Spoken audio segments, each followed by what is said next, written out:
जिन्होंने कॉलेज दिया उनकी याद में कॉलेज का दरवाज़ा भी नहीं खुला। मऊगंज को शिक्षा का मंदिर देने वाले डॉक्टर रामधनी मिश्र की स्मृति में जब एक समारोह आयोजित करने की बात आई तो मऊगंज कॉलेज के प्रिंसिपल ने ऑडिटोरियम देने से ही इनकार कर दिया। परमिशन, अरे भाई वो भी नहीं मिली। सवाल उठता है आखिर क्यों?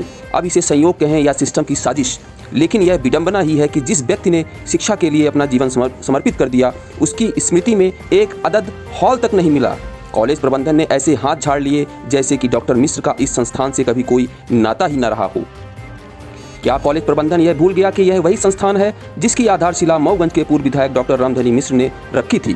क्या यह संस्थान उन्हीं की देन नहीं है? तो फिर उनके नाम पर एक कार्यक्रम की अनुमति न देना किस मानसिकता को दर्शाता है? दबी जुबान में चर्चा यह भी है कि प्रिंसिपल ने अपने माननीय नेता को खुश करने के लिए यह दुस्साहस किया, क्योंकि यह सर्वविदित है कि जब किसी को खुश करना हो तो उनके प्रतिद्वंदियों की विरासत को अनदेखा करना ही सबसे आसान तरीका होता है। क्या कॉलेज प्रशासन किसी राजनीतिक दबाव में था या फिर यह अवसरवादिता की पराकाष्ठा थी? लेकिन व्यवस्था के ताले और प्रिंसिपल की चुप्पी के बावजूद डॉक्टर चंद्रिका प्रसाद चंद्र की संपादकी में डॉक्टर रामधनी मिश्र को समर्पित स्मृति आलेख एक और महामना डॉक्टर रामधनी मिश्र का भव्य लोकार्पण समारोह संपन्न हुआ। कार्यक्रम में पूर्व विधानसभा अध्यक्ष एवं देवतालाब विधायक गिरीश गौतम मुख्य अतिथि के रूप में उपस्थिति रहे। शहर के कई शिक्षाविद, समाजसेवी और बुद्धिजीवी भी इस अवसर पर मौजूद थे। सभी ने डॉक्टर रामधनी मिश्र के योगदान को याद किया, लेकिन कॉलेज प्रबंधन की इस अस्वीकार हरकत पर कोई भी नेता खुलकर बोलने की हिम्मत नहीं जुटा पाया। क्या अब शिक्षा संस्थान भी राजनीतिक निष्ठा का केंद्र बन चुके हैं? क्या अब संस्थानों के प्रमुख शिक्षा की जगह राजनीतिक समीकरण साधने में ज़्यादा रुचि लेने लगे हैं? जो संस्थान डॉक्टर रामधनी मिश्र के त्याग और संकल्प का प्रतीक होना चाहिए था, आज वह सत्ता के इशारों पर काम करने वाला एक रबर स्टाम्प बन चुका है। इतिहास ऐसे लोगों को कभी माफ नहीं करेगा।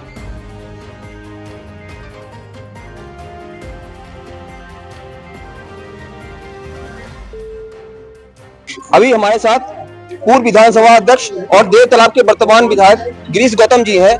हम इनसे ये पूछना चाह रहे हैं कि जिन्होंने कॉलेज बनवाया डॉक्टर रामधनी मिश्रा, उनके लिए एक हॉल नहीं मिल पा रहा है, इस संबंध में क्या है? मैंने बोल दिया ना जी, हॉल की जरूरत नहीं अपने ऊपर जी।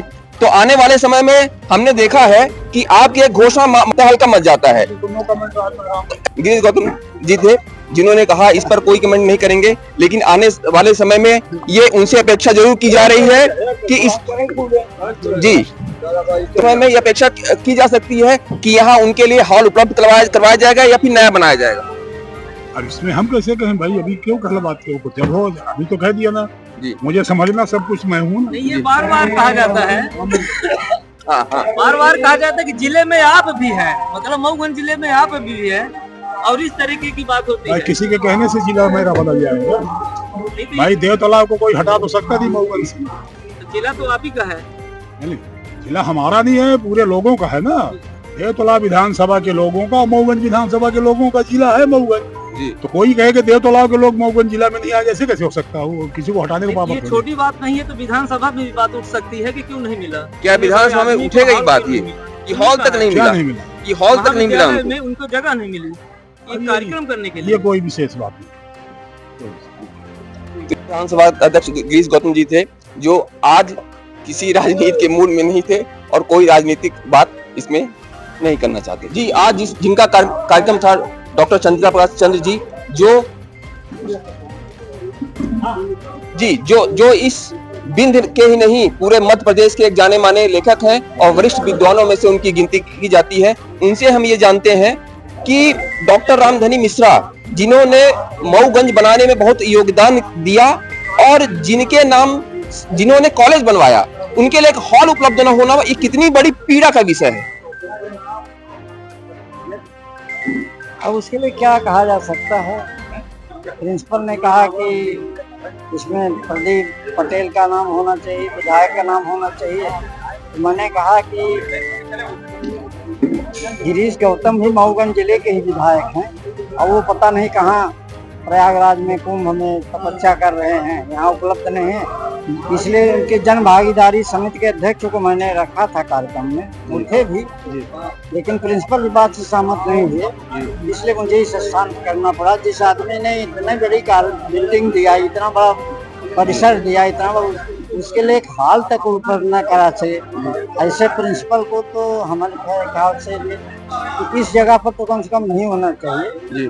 बाकी तो ठीक है सब। देखिए ये राजनीति का विषय तो नहीं था, लेकिन अगर प्रिंसिपल साहब के द्वारा हॉल नहीं दिया गया तो यह बहुत राजनीति बना दिया उन्होंने उसको। राजनीति माने गिरीश गौतम से जैसे उनको एलर्जी हो इस तरह से, जी। उनको मऊगंज का विधायक चाहिए था। जी अब मऊगंज जिले के विधायक है, गिरीश गौतम नहीं थे। जी गिरीश गौतम भी मऊगंज के ही विधायक हैं जी और हमारे ख्याल से विधानसभा अध्यक्ष रहे। हमारे ख्याल से क्या नहीं जानते कि विधानसभा अध्यक्ष जी रहे। जी और उनकी एक बड़ी अहम भूमिका रही है इस जिले को इसको जिला बनाने में। जी तो ऐसे आदमी को इग्नोर करना जी और बिना किसी विधायक के बिना किसी संदेश के, मैं जानता हूँ विधायक ने ऐसा न कहा होगा, जी लेकिन उन्होंने अपने मन से जी विधायक को खुश करने के लिए एक तरह से कहें हम इस तरह से बात करने कि विधायक हमारे पक्ष में रहे तो हम सुरक्षित रहेंगे यहाँ, इसलिए ऐसा किया होगा, मेरा ऐसा अंदाज है।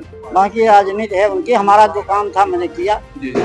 जैसा कि आप कह रहे हैं कि विधायक जी ने तो ये बातें नहीं की होंगी, लेकिन प्रिंसिपल साहब अपने खुश करने के लिए कि विधायक जी हमसे पूछेंगे, ये हो सकता है। ये ही हो सकता है। मैं जानता हूँ विधायक ने ऐसा न कहा होगा जी, लेकिन उन्होंने विधायक को खुश करने के लिए ऐसा किया कि देखो मैंने कॉलेज में कार्यक्रम फिर नहीं होने दिया, इसलिए कि गिरीश गौतम का आपका कुछ ठीक नहीं चल रहा है। करेक्ट बात है। चलिए मैं आपसे भी जानना चाहता हूँ कि इसको आप किस तरीके से देख रहे हैं कि हॉल न मिलना? हाल न मिलना एक प्रकार की प्राचार्य की स्वयं की राजनीति है। प्राचार्य अपने को अधिक सुरक्षित रखने के लिए कि मैं प्रदीप पटेल जी विधायक जी को मैं खुशहाल अपने प्रति में रखूंगा, इसलिए उनको नहीं अलाउ कर रहे हैं। मेरा कहने का मतलब ये जी। हमारे साथ वरिष्ठ पत्रकार जयराम शुक्ला जी हैं, हम उनसे जानना चाहेंगे सर, आप तो एक अरसा हो गया आपको पत्रकारिता करते हुए, आप इसको किस तरीके से देखेंगे कि जिन्होंने कॉलेज बनवाया और जिनका मऊगंज बनाने में एक महत्वपूर्ण योगदान है, उनके लिए हॉल न मिलना, इसको आप किस तरीके से देख रहे हैं? ये कृतज्ञता है जी। बस इतनी कह सकते हैं कि राजनीति के राजद्वेष को अलग रखकर ऐसे महापुरुषों को शामिल नहीं करना चाहिए राजनीति में। और ये पीड़ा का विषय है कि जिनके खून और पसीने की मेहनत से, जिन्होंने न जाने कितने घर भिक्षाटन किया होगा एक शिक्षा संस्थान को खड़ा करने के लिए, कितने स्कॉलर यहाँ से निकले होंगे, कितने अध्यापक यहाँ आए और गए होंगे। तो यदि उनके स्मृति में सभा कक्ष है, उनकी प्रतिमा लगी हुई है, ऐसे स्थिति में जिस किसी का ये निर्णय होगा और जिस किसी के दबाव में ये निर्णय होगा वो दुर्भाग्यपूर्ण है। और यहाँ के मऊगंज के विवेकवान लोगों को इस पर विचार करना चाहिए।